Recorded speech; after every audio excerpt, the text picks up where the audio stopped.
here today. This is a wonderful turnout. We're so thankful for Ronnie traveling from Selma to come here. And thank you all for making Southern Jewish Voices such a success this season and our past 2 seasons. This is our last session of 2024, but we will continue the season in 2025 with Dr. Carly Stein Somerville. That'll be on January 22nd. It'll be the same time. We'll have lunch. Just make sure that you register. And that's all I have for you guys. I'm going to let Margaret jump right in. Thank you. Thank you.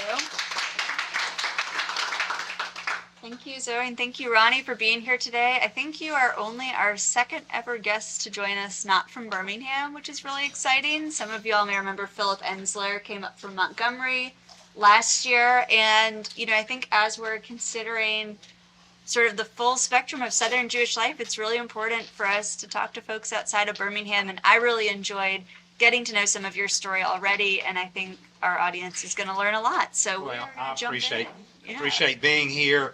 I actually don't feel like I'm from out of town, considering my cousins at this table here, Selma people over here, fraternity brothers over here. So I feel like I'm at home. The only thing I'm missing is the bar with my fraternity brothers. But maybe we'll get to that. But They'll figure it out. yeah.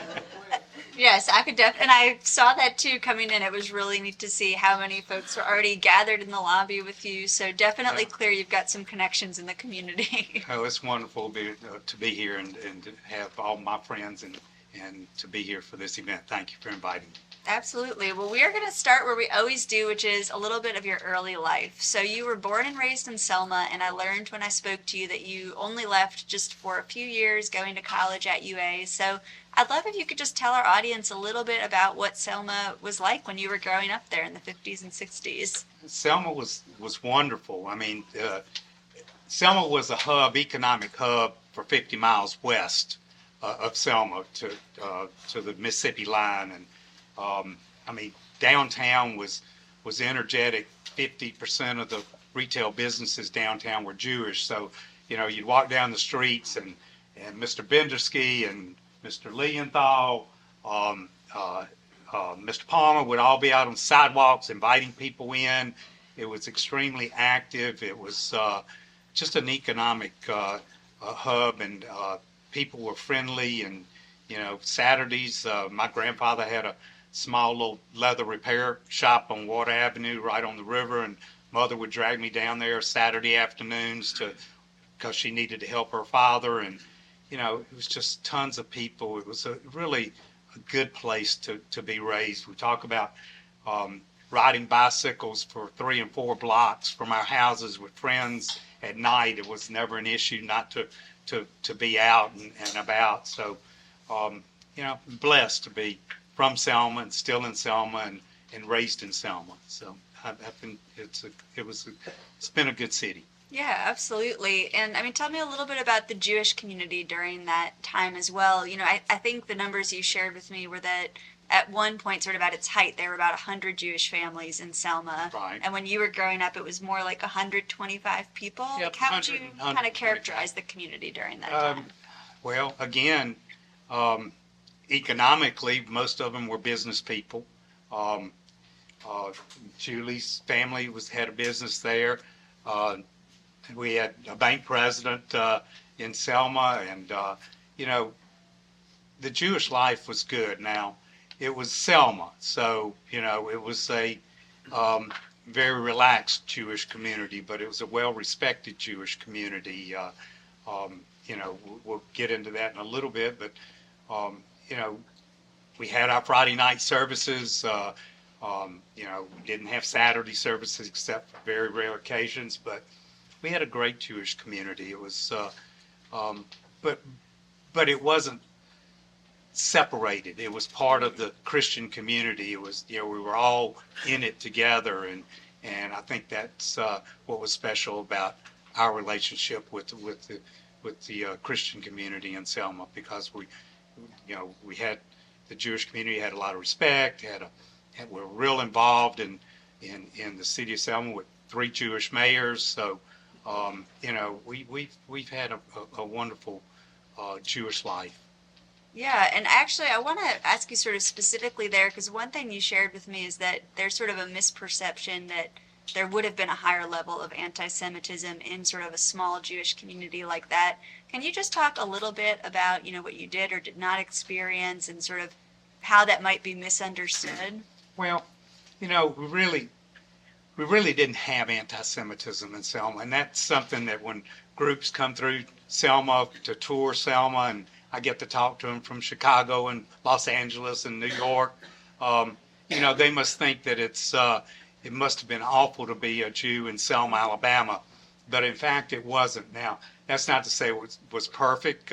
There were innuendos off and on, and Julie certainly could speak more about this, but somebody would make a remark in class or in school about being a Jew or going to hell or whatever. But we had such a strong Christian support system. We all had friends that circled us and made life comfortable for us. And in Selma, obviously, the presence of the Ku Klux Klan, which their main focus was to target blacks and Jews.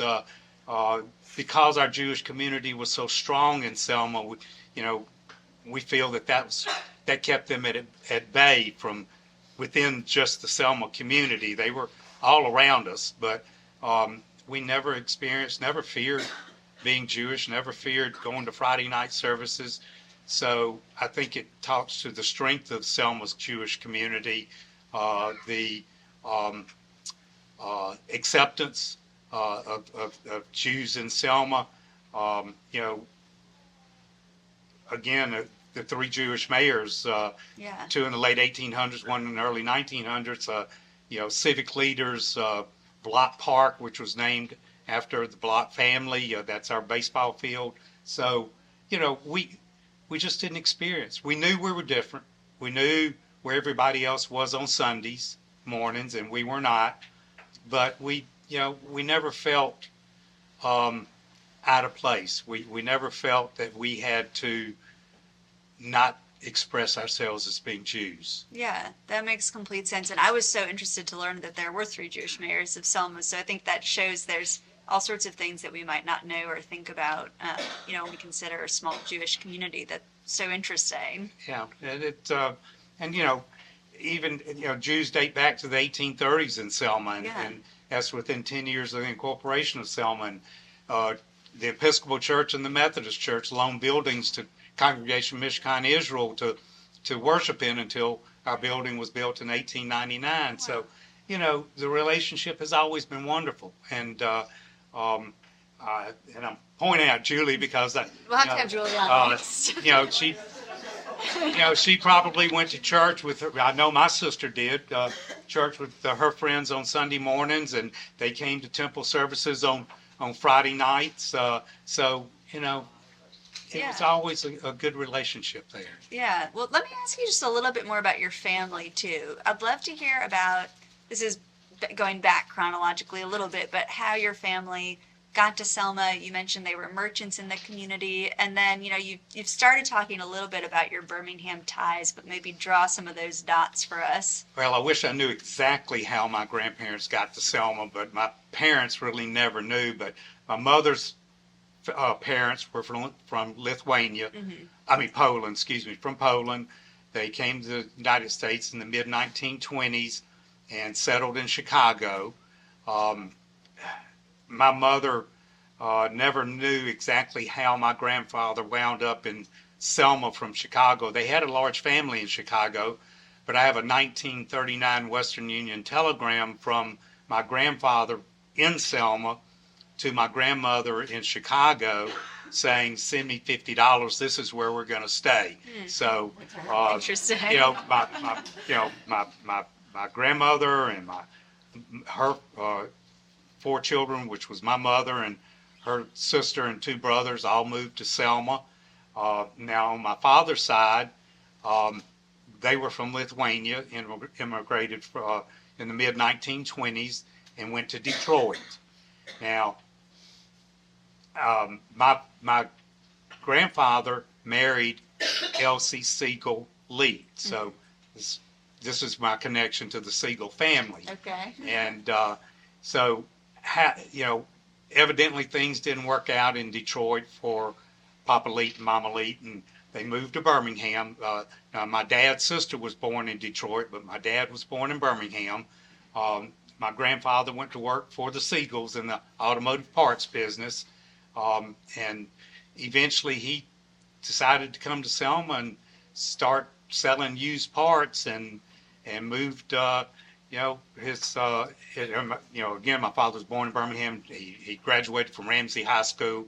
Okay. My mother was born in Chicago, but so when Daddy's parents moved to Selma, and mother's parents moved to Selma, my parents met in Selma, and of course I was born there. My sister and I were born there. So I remember as a young child, my dad would come to Birmingham and go to Alabama Auto Parts, which was downtown Birmingham. The Siegels had that, and I can remember going to sitting on. And my grandmother, Elsie Siegel Leet, was one of 7 siblings of the Siegel family, and I don't remember all of them. I remember Uncle Mike and Aunt Rose and their little farm that would go to off and on, and then of course Arnold and Uncle Arnold and Aunt Bessie Siegel. But I'd go in and sit on Arnold's lap while my dad filled up the truck full of parts and stuff, and the Glazemans, Nat and Eunice Glazeman, were good friends of ours. So, I mean, as long as I can remember, I remember coming to Birmingham. And I've always been proud that I could drive around Birmingham as I got older, and had family here. And so it's almost really like a second home for me, for Birmingham. And of course, obviously, family here too. Yeah, like you said, barely feels like coming from out of town. Really. So I think that definitely illustrates that. And I'd love to ask you just a little bit more too about your family's Jewish practice. And so, I think when we first talked, you sort of described your life as being Jewishly oriented growing up. And I also just heard you describe sort of maybe a relaxed Jewish practice or culture. So maybe just tell us a little bit more about what those descriptors mean to you. Well, we were Selma Reform. Okay. So what does that mean? Well, that meant that we and I still don't today, but we never grew up in our household eating ham or pork chops. Mm-hmm. But we ate all the barbecue pork and bacon. So, outside your home, right? No, in the home. No, in the home. So it was just ham and pork chops. It was just ham and pork chops. But Friday night services were good services. We had a German immigrant rabbi who made our services, but I now look back and would love to talk to him, but knowing he was a German immigrant, I think he came in the late 1930s, so ahead of within the Nazi movement. But he came to Selma, Alabama, and I think he kind of knew he needed to incorporate himself in the Selma mentality. So I remember our services being relaxed, Sunday school. I had cousins that were teachers, my teachers in Sunday school, and when I'd get mad at one, I'd go to the other class, to my cousin's class. So, a lot of structure. I mean, we learned about, Moses and Passover and Purim, but wasn't a whole lot of worldly events that we knew about. When I'd come to Birmingham, as I got a little bit older in my teens and went to Temple Emmanuel for services, I thought I was at an Orthodox congregation. That's how remote our services and our life was in Selma. But we didn't have Christmas trees and we didn't have Christmas lights. A lot of Jewish families did in Selma, but it was part of our life that we had to be integrated in our community. My grandparents, that I didn't grow up with my dad's parents. My grandmother died before I was born, and my grandfather died 2 years after I was born, but I grew up with my mother's parents. They'd give my sister and I our small gifts on each night of Hanukkah. But my parents would give us our gifts on Christmas morning so we could go out and play with the kids in the neighborhood and not be separated. So, you know, we kept our Jewish roots. We knew what our role was in life as Jews, and but yet, you know, we were part of a larger Christian community. So, you know, uh, it was reform. Yeah. It was Selma reform. Well, that makes sense, and I think you've described it well in a way that we can all sort of picture it. And one more question, sort of on this vein, because we're going to circle back to talking about Mishkan Israel today. Is I'm wondering if you can just kind of describe Mishkan Israel for anyone who hasn't been there. Well, several have been there, and you know, Barbara Fine is part of our Temple family. Julie is part of our Temple family. The Siegels are all a part of our Temple family. The Siegels with the EL, and of course the ones with the AL have to hear me, so they're part of it. But you know, our beautiful 125-year-old building. They started building it in June of 1899 and had it ready for services in February of 1900. So they built it in 6 months. It's, knock on wood, still holding its own. Of course, our 124-year-old roof made its last stand in the EF2 tornado that came through in January of 2023. So we have a brand new slate tile roof, which is like the original. So at least it'll be there another 100 years. Yeah. But our building's holding its own. We've never had air conditioning since 1899. So now I can appreciate what July and August services were like for my parents. But as a youngster, it didn't seem to bother me. Our beautiful large stained glass windows are on pivots, and we used to pivot them out and open them up for air coming through for the summer services. We did have heat. We haven't had either in 40 years, but we did have heat. But our building is holding its own. It's structurally sound. We have a plan and a vision for it. So, you know, it's beautiful. As far as the stained glass windows and talking about incorporating ourselves into a Southern Christian community, we have 2 figurines in our windows, King David and Ruth in our windows, and that's not traditional, especially in 1899, to put figurines in windows. But you know, all the churches have figurines in their windows, so maybe in 1899 when they put those windows in and said, okay, we're downtown, we're part of Selma, and so maybe we need to have something to simulate what churches have. So, you know, we have a treasure on our hands. Time is not our best ally. Still, there's 1899 knob and tube and wiring that powers our sanctuary. So, you know, it's you know, fighting time itself. Yeah. But you know, we're proud to have it. It's something you would not think would be in Selma, Alabama. Yeah. But it is, and that kind of separates us a little bit from the traditional Southern Jewish dying congregation. Is that we have such a beautiful building in Selma, and we're proud, and our vision is to keep it there. Yeah, absolutely. And we're going to talk a little bit more. I know we'll come full circle to the vision, but I think that's helpful to hear a little bit about the building itself. And the last sort of growing up question I want to ask you, and then we'll talk about sort of leaving and coming back and change over time, is, you know, you were a teenager during sort of the height of civil rights activities in Selma. Of course, this coming year is the 60th anniversary of, you know, everything that happened with the Edmund Pettus Bridge. And, you know, I'm going to ask you in a little bit, too, about sort of the visiting groups that you work with. But just to start, would love to hear, you know, how much were you aware of at that time? You know, what were your impressions as a young person of everything that was happening? Well, I like to explain that at the age of 14 in 1965, I certainly was not mature like 14-year-olds are today. I mean, yeah. You know, 14-year-old today knows what's happening in the world. Mm-hmm. I'm not saying that I didn't know what was going on. I just didn't quite understand the magnitude of it. You know, all of a sudden, here Selma is on the national spotlight, And, I remember my dad taking my mother and my sister and I driving down to Brown Chapel to see. This was before the third successful march when Rabbi Heschel and Martin Luther King walked and they went to Montgomery. But I remember my dad taking us down to Brown Chapel and looking, and there were and the road that now is in front of Brown Chapel, and of course Brown Chapel is where everything started.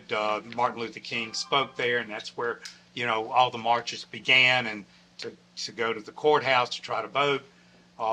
The road was narrow then, but it's about a 3-block long road, and I remember seeing police cars bumper to bumper lining both sides of that street. And my dad said, "We're going home, and we're staying home." It was scary. It was like an army coming in. But as a youngster, not understanding the social issue totally. I mean, Yeah. I don't want to people think that I'm so naive that I did not know that African Americans couldn't vote at that time. I knew that. But for a lot of us in Selma, and this would get to a part about our congregation and how it reacted to 1965. Yeah. Events leading up to 1965 in Selma, dating back to 1958, of course, the attempted bombing of Temple Bethel here in Birmingham, and watching this, and what I'm going to reflect is watching it on the news as a 14-year-old and listening to my parents talk. Then you had the bombing of the temple in Atlanta. You had the killing of the Goodman Schwimmer guys in Mississippi. You had the bombing of a synagogue in Gadsden, Alabama, and a Jewish center in Jacksonville, Florida. All of this, as a youngster, 14-year-old, all of a sudden changed what I was looking at and what my family was talking to. And I don't want to minimize and don't ever intend to minimize the events of 1965, because what it accomplished was certainly right, and America needed that change. But then it began to become a Jewish event to us and our family. All of a sudden, Jews, and my first impression, or my first acknowledgement of Hasidic Jews was on TV from New York, talking about coming to Selma to change the culture, and of course changing the culture in their terms was correct, to change the culture of black and white, of racism and social injustices. But to some of us, it meant coming to change the culture of Jews, being Jews in a Southern Christian town, because, again, like I mentioned, we knew we were different. We knew life was good. I suspect my grandparents from Poland and Lithuania found Selma to be a wonderful place to live, so that they could worship freely, they could raise their family, and provide for a living for them without fear. And our rabbi, German rabbi, had no interest in the events of 1965. So all of a sudden, this word culture, and that's the word that I remember most of all, changed from a social issue to a Jews to Christian issue for us. And people from all over the country were coming to Selma, and had some of the, and there were riots in Arkansas, and had, with as many merchants, Jewish merchants downtown, had the events been worse than what Bloody Sunday was, and it was horrific, but had it spread to the businesses downtown and affected the Jewish community, would that affect us as Jews in Selma? So all of a sudden, the word culture meant to us was, let social justice happen. That wasn't the issue to us. But don't let Jews come do that. Don't let Jews come to Selma that are going to leave in 2 or 3 days. We're going to have to go back to school and be normal.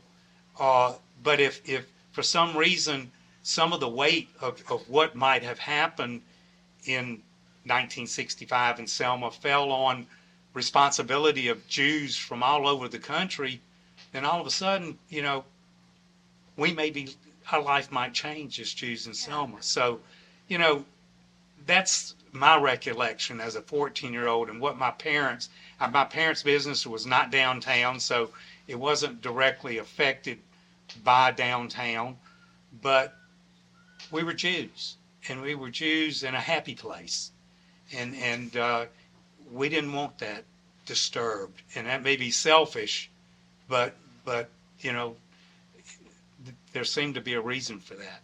Yeah, no, that makes sense, and I think you sort of brought it full circle a little bit too with everything you've been talking to us about in terms of how the community fit in the broader community. It sounds like there was a fear of misstepping and risking that place, if I'm saying that right. But I feel like I've heard that sentiment here in Birmingham too, even, which was a larger Jewish community. But maybe some fear or hesitation around particularly visible Jewish participation in those events. So I think you've summarized that in a really interesting way, and we'll kind of circle back to this too when we talk about the visiting groups. But I'll move us forward just for a minute here, and I want to sort of just hear from you. You did leave, and then you came back. Did you always know you would come back to Selma? Well, I heard one laugh from the audience. As a senior in college, and this group of rogues over here at this table over here, I actually interviewed with companies my senior year at college to not come back to Selma. Okay.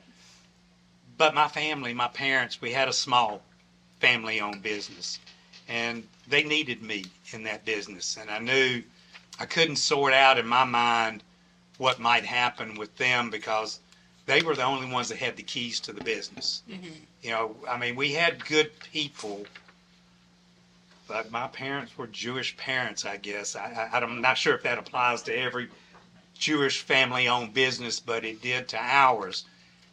They were the only ones that had keys to the business. And I'd have to go home at times to help them throughout my college career to go, and my dad got sick senior year, and I had to leave school for 2 weeks. So I think the handwriting was on the wall that I needed to come back, and that was the right decision. And as soon as I got back and started working full time, my parents took off and went to scrap conventions, which was primarily a Jewish industry, and they enjoyed doing that, and I wound up taking care of the business. But the mitzvah for me, my duty today is taking care of our historic building and trying to revive the Jewish influence in Selma that we all once had when we were growing up there. So I may not have seen the writing on the wall, but it was there. Yeah. Well, and so tell me just a little bit about how Selma has changed over time and what some of the reasons that you see, for those changes as being, and I guess both Selma as a whole, but also, before we sort of talk about your vision for the Jewish community, tell us how the Jewish community changed. Obviously it's decreased a little bit, but tell us about that. And Selma has as well. Yeah. And as the Jewish merchants got older, their children went off to school elsewhere. A lot of them, and my sister was one of them. She went to the University of Georgia because there was a large Jewish student population there. A lot of Jewish families' kids went off away from Alabama, from the state of Alabama. So, as they died out, their businesses closed, and it's a traditional Southern Jewish story in that the kids left, the families died off. I went back to Selma in 1973. There was 3 young Jewish people that came back to Selma. I was one of them. One was with the candy manufacturing company, and the other one went into the arts. Didn't go back into the family business, but came there to be involved in the arts. So, at that time, there was 3 young people that came back to Selma. They left. I stayed. You know, but Selma's home. I mean, Yeah. I do have grandparents buried here in Birmingham at the two Jewish cemeteries, and one of the two Jewish cemeteries off of Arkadelphia Road. But my other grandparents are buried in Selma, and you know, it's just a sign of the times. Selma, and I know that we'll talk about 1965 and what it did for Selma. It put Selma on the map. Uh, but I have a bandwagon to get on that because the population of Selma has decreased. When I was growing up, it was about 26, 27,000. Its population now is around 18,000. Um, when I was growing up, the population was about 50% Caucasian or white, 50% black. Today it's 83% African American, 17% white, and out of that 83%, 45% live in poverty. And I don't know what percent of the 17% of the white population is poverty, but there is a significant number of those. So, Selma has since the recognition in 1965 has not garnered the respect that it should have garnered for what it provided in 1965. But we have light at the end of the tunnel yet too. There are things happening in Selma that are positive and good. So, we have that to come, and it's a slow process considering this March has been 60 years since the events of 1965, and we have every year a reenactment of the events of 1965, and we have presidents and vice presidents and 4 bus loads of Congress people come to Selma every year and saying the things that they think people need to hear, what they, what their constituents want to hear from them, and they leave Selma and we get nothing back, and it's not fair to me as a born and raised Selmian whose family's business depended on the life of Selma to see where we are now after where we have been. But we're holding out. We have some positive things happening, and I think things will change. We just have to last long enough for that to happen. Well, on that note, tell us about some of those positive things, either or both in the broader community, but also with Mishkan Israel. Well, as Barbara will know, and very well, we're Temple Mishkan Israel. We're open for business. We don't have a rabbi. There's only 3 of us left in Selma, and I'm the youngest of the 3. So we don't have Friday night services, but we're open for businesses, for tour groups. Jewish tour groups come to Selma to tour Selma for civil rights. If they know about the temple, they come to the temple and see our beautiful building there that they're not expecting to see. I've had some ladies from Washington, D.C. In Selma a few weeks ago. They'd been to Selma 3 times. They'd never seen the temple, and it's only 5 blocks from the bridge, and that disappoints me. But they are bringing 100 women in March, Jewish women in March, to Selma, and they're going to center around the temple grounds, and they're going to be eating 3 meals a day there. So they're spending money in Selma, and that's what the temple, part of the temple vision is to be an economic driver for Selma. Craig Field, which closed in 1977, was like a nail in the coffin for Selma. Air Force Base? The Air Force Base, Craig Air Force Base. It was a wonderful pilot training base through World War II, and it was back in before it closed in 77. It was a $31 million payroll at that time. So now we have industry out there. We have air-related. We have 8,000-foot runway, which can land a 747. So we have air-related, aircraft-related businesses there.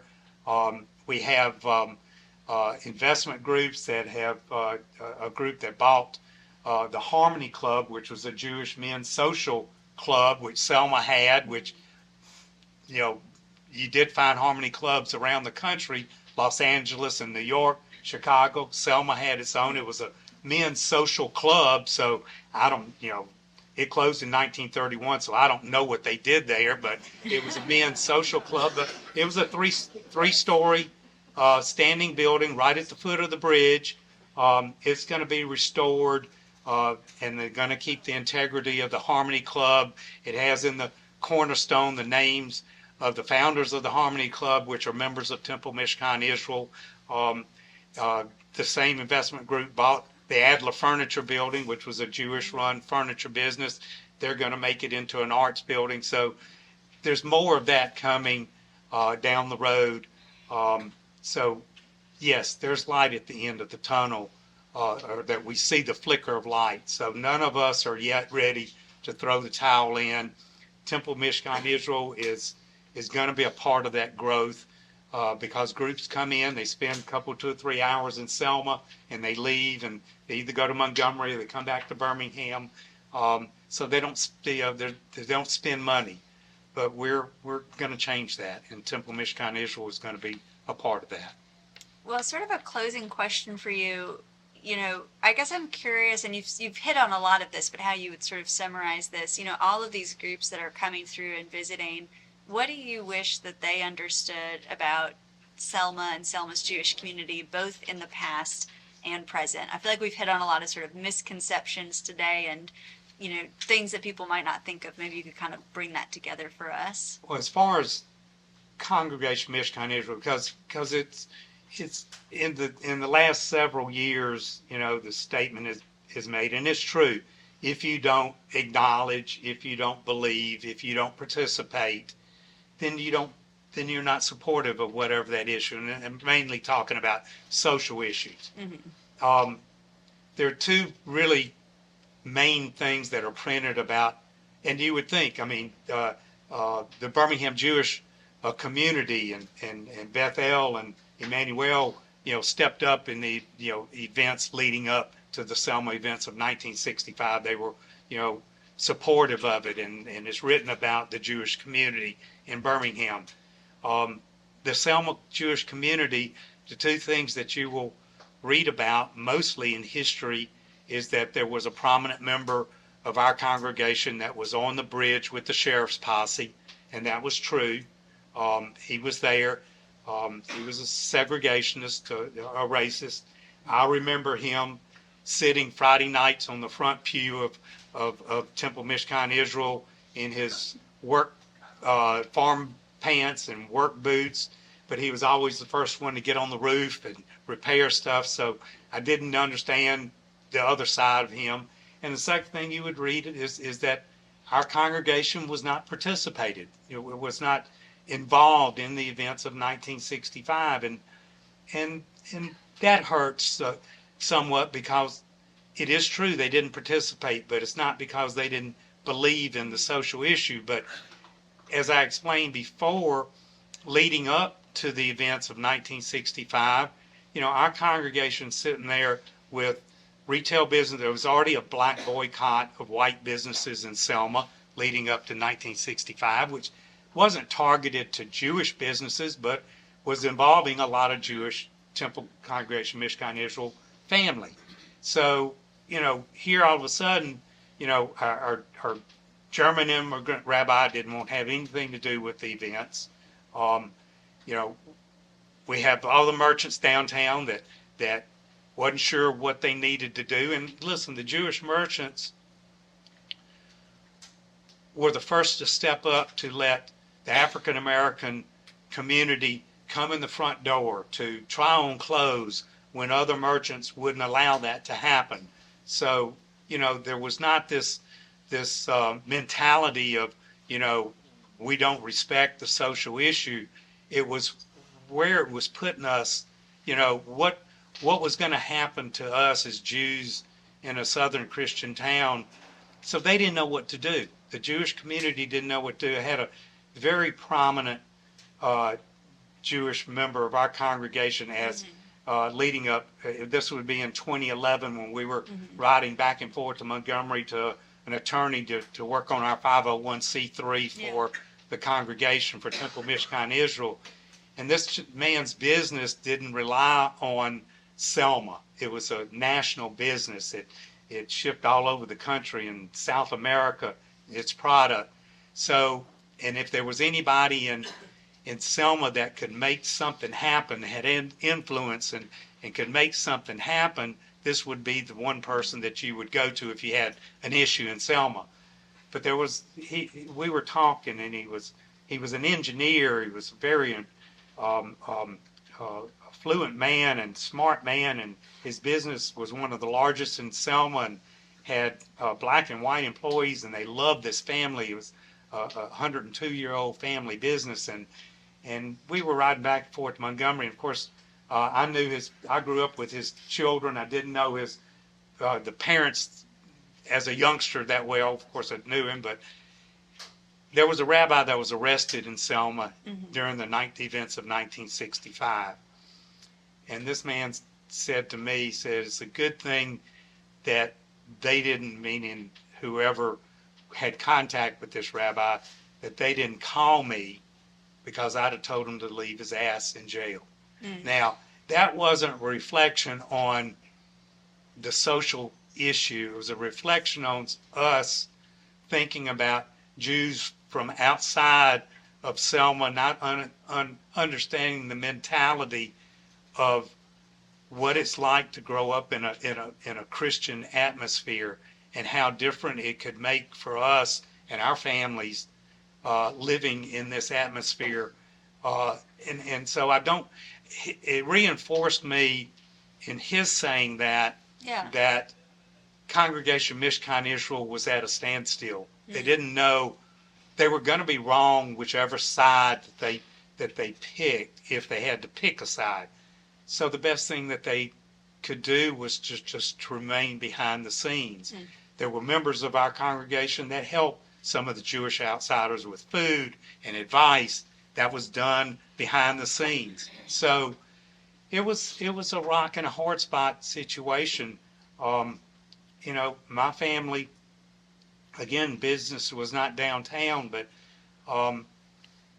there was a culture that we grew up in. I grew up in an all-white high school and an all-white YMCA, and there was this culture that, all of a sudden people are coming from all over the country. You look back at the Rosa Parks era in Montgomery, and a lot of that was in-house. Montgomery did handle that situation and worked that situation and made it right. All of a sudden, this was outside of the hands of Selma. I mean, the Selma Police Department were not on the bridge. It was state troopers and the sheriff's department. So, it was outside of our culture, and being Jews in this culture was something that they had found a place where they didn't have to deal with culture, and now all of a sudden it was in front of them and they didn't know what to do. So I never try to change anybody's mind about, Congregation Mishkan Israel didn't believe in the social justice issue of voting rights. If that's what you want to believe, that's fine. But there is this other side that they had to look at as individuals and as a congregation to decide what was best for them and their family and how they needed to handle it. So, that's the way it was. Yeah, well, we're coming to a closer, but I do like to end on sort of a fun question usually. So I think for you, what I would ask is, if we were all coming to Selma, besides visiting you at Mishkan Israel, what are just a few things that you think we should see? Well, obviously you're going to see the bridge, and that's even a little light at the end of the tunnel too, because it won't be, hopefully within the next year, there will be a lighting system for the bridge that will be actually beautiful at night. I missed it, but John Legend and Common sang on the bridge at the I think it's 50th anniversary of the Bridge Crossing Jubilee. So certainly you want to see the bridge, and you want to understand what happened in 1965 to feel what it must have been like for those foot soldiers that were on that bridge at that day when Bloody Sunday occurred. Brown Chapel is not open to the public at the moment because it's got physical structures and it's getting money from the National Park Service to renovate it, but you want to see it because that's where everything started from, was Brown Chapel. Our cemetery, what we call Old Live Oak Cemetery, with the cypress trees and the Spanish moss, two big Jewish sections in that cemetery. You want to see it. The courthouse where the African American community was turned away from, that they couldn't vote. So, we have a moment in time, and these are things, and of course, Mishkan Israel, you got to see it. And one last quick story, if I can. Please. A Selma Jewish story. I don't know if anybody knows the name Samuel Zemurray, the Banana Man. If you don't, then this is a Selma Jewish story. In 1893, Samuel Zemurray, as a 14-year-old, immigrated from Russia to New York. Went to New York to raise money to bring his family and siblings to the United States from Russia. Things didn't work out in New York for him, so he came to Selma, Alabama, with his aunt to go to work for his uncle, Aaron Zemurray, who is buried. Aaron Zemurray is buried in the original Jewish cemetery in East Selma. So Samuel Zemurray, as the story goes, Samuel Zemurray worked for his uncle Aaron, whether it was in a grocery store or a hardware store or a mixture of both, discovered a banana on the streets of Selma and decided, I can do something with this discarded banana. I don't know if he realized as a young man that he can make banana bread out of it, but there was a use for a discarded banana. So he started selling bananas on a push cart in the streets of Selma, Alabama. Well, he did well for himself and decided he'd move to Mobile, a port city, and sold more bananas. Decided he could even do more, so he moved to New Orleans, took over a company called United Fruit, moved to where bananas grow, to Central America. The dark side of Samuel Zemurray was that he was a plantation owner, but he built all the railroads in Central America, United Fruit and Samuel Zemurray. He owned the largest fleet of commercial ships in the world at one time. He even provided fleets of ships to take Jews out of England during the white paper days. That's how important and influential and strong and wealthy that Samuel Zemurray became. And United Fruit and Samuel Zemurray, if a country in Central America like Nicaragua or Honduras, Costa Rica, if they didn't agree with the policies of United Fruit, Samuel Zemurray would have that government overthrown. That was Samuel Zemurray. That's how powerful he was. So he retired, moved back to New Orleans, built his plantation in New Orleans, of which his house in New Orleans is the President's Mansion of Tulane University. Wow. So in 1947, Israel applied to the UN to become a state. In November of 1947. The first resolution in the UN failed. The second resolution was coming up at the end of November of 1947, and it had to pass for Israel to apply to become a state. So Chaim Weizmann reached out to Samuel Zemurray in New Orleans and said, look, of course, governments, countries like the United States, Canada, France, Spain, Russia, all voted for the first resolution. The Middle East countries did not, which speaks for itself. But the countries that really didn't have a dog in the fight of what was happening in the Middle East were Cuba and Central America and South America. So Chaim Weizmann reached out to Samuel Zemurray and said, look, second resolution's coming up in 4 weeks. We need it passed. Israel needs to become a state.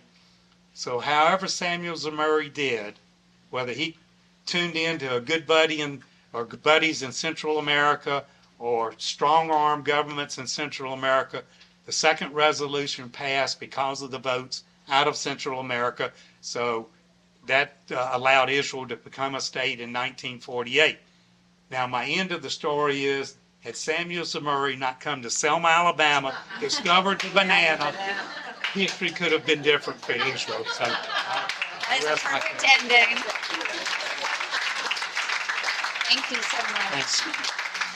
Well, I think we can all agree that that was the most creative use of an ending story ever. It's really interesting. And with that, I'm just going to say thank you, Ronnie. And I'm sure that he's happy to stick around and answer questions that anyone might have. We don't do this as open Q&A, but we will let him sort of schmooze and mingle. Thank you I'm all sure he's for happy being to here. answer.